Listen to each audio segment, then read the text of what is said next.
नमस्कार दोस्तों, मेरा नाम है मनीष कुमार सिंह और आप देख रहे हैं 4 पीएम महाराष्ट्र। दोस्तों, महाराष्ट्र में जब से नई सरकार बनी है, सीएम और डिप्टी सीएम दोनों ही जो पद होते हैं, वहां पे 3 जो मिनिस्टर उन्होंने शपथ ली है। उसके बाद से ऐसा लग रहा है कि सारी खुशियां जो हैं वो किसी एक नेता के झोली में गिर रही हैं और वो हैं अजीत पवार, महाराष्ट्र के डिप्टी सीएम अजीत पवार, जो कि 2022 से पहले जांच के घेरे में ऐसे फंसे थे कि निकलना मुश्किल लग रहा था। लेकिन अब एक के बाद एक जो उन पर आरोप थे वो खारिज होते जा रहे हैं और उन्हें क्लीन चिट मिलती जा रही है। आपको एक ताजा खबर जो है हम देने जा रहे हैं। दिल्ली के ट्रिब्यूनल कोर्ट की तरफ से जो उन पर 2021 में जो बेनामी संपत्ति को लेकर के जो तमाम आरोप लगे थे, अब उस पर उन्हें राहत मिल गई है। करीब 1000 करोड़ के आसपास जो है ये मामला बताया जा रहा है और पूरी खबर मैं आपको विस्तार से बताता हूं कि आखिर ये पूरी खबर है क्या। देखिए, अभी अजीत पवार को जो है वो तो क्लीन चिट मिल गई है, उनका तमाम जो आरोप थे वो खारिज हो गए हैं और उनके जो तमाम बेनामी संपत्ति का मामला था वो भी जो है रिलीज करने के लिए कहा गया है।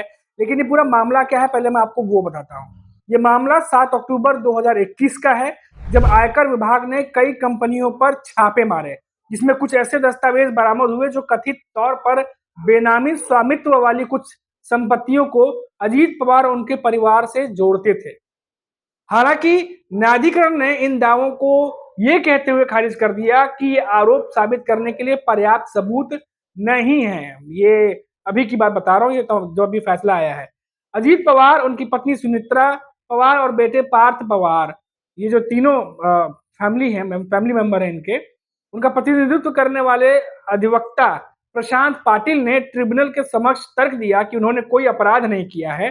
अधिवक्ता पाटिल ने बेनामी लेन देन निषेध अधिनियम की योजना का हवाला देते हुए ट्रिब्यूनल को यह समझाया कि पवार परिवार निर्दोष है और उन्हें बिना किसी सबूत के कार्यवाही में नहीं घसीटा जा सकता। ये मामला 2021 से चल रहा है, 2024 आ गया। देखिए, अब फैसला जो है वो आया हुआ है और ये फैसला भी ऐसे समय पर आया है जब अजीत पवार डिप्टी सीएम पद की जो है वो 6ठी बार जो है वो शपथ ले रहे हैं, लिया उन्होंने, और तब ये फैसला आया है। 5 नवंबर 2024 को न्यायाधिकरण ने आयकर विभाग द्वारा दायर एक अपील को खारिज करके अपने रुख की पुष्टि की, जिसमें जिसमें उनका पिछला फैसला बरकरार रहा। इस फैसले से आयकर अधिकारियों द्वारा पहले जब्त की गई संपत्तियों को मुक्त कर दिया गया है। तो ये पूरा जो मामला है, ये इसकी डिटेल मैं आपको दे रहा हूँ। आपको बता दें कि 2021 में 1000 करोड़ की संपत्ति की जो सीज की गई थी, और बता दें कि अक्टूबर 2021 में अधिकारियों ने बेनामी संपत्ति रोकथाम अधिनियम यानी पीबीपीपी के तहत 1000 करोड़ रुपए से अधिक मूल्य की संपत्ति सीज की।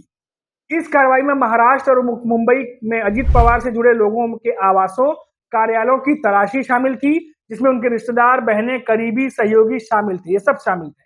हालांकि सूत्रों ने कहा कि इनमें से कोई भी संपत्ति सीधे एनसीपी नेता के नाम पर पंजीकृत नहीं थी, रजिस्टर नहीं थी। ये संपत्ति उस समय सीज की गई थी। आपको बता दें कि कुर्क जो की गई संपत्तियों में महाराष्ट्र के सतारा में जरंदेश्वर शुगर फैक्ट्री थी, मुंबई में एक आधिकारिक परिसर था, दिल्ली का एक फ्लैट था, गोवा में एक रिजॉर्ट और महाराष्ट्र में 27 अलग अलग जगहों पर जमीन के टुकड़े शामिल थे, जो तमाम चीजें सील की गई थी। उसी साल आयकर विभाग ने मुंबई में 2 रियल एस्टेट कारोबारी समूहों और अजीत पवार के रिश्तेदारों के कथित तौर पर जुड़ी कुछ संस्थाओं पर भी छापेमारी के बाद 184 करोड़ रुपए की बेहिसाबी आय का पता लगाया था। तो ये तमाम जो घटनाक्रम घटा है, जो तमाम मैंने आपको डिटेल बताई, ये डिटेल साल 2024 में जब डिप्टी सीएम बन रहे थे उस दरमियान ये फैसला आया।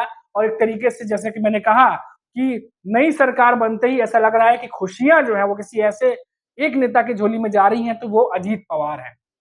अब देखिए, इस पर बहुत सारी बातें हो सकती हैं, बहुत सारी बातें कही जा सकती हैं, और कई बार तो जानकार ये भी कहते हैं कि 2022 के बाद से जो है अजीत पवार के सितारे जो है वो गर्दिश में से बाहर आए हैं। उससे पहले उनके सितारे गर्दिश में थे। बहुत सारी जांच की जो आंच है वो उनके ऊपर मंडरा रही थी और चल रही थी लगातार। हमने आपको बता ही दिया कि कैसे छापेमारी की गई थी।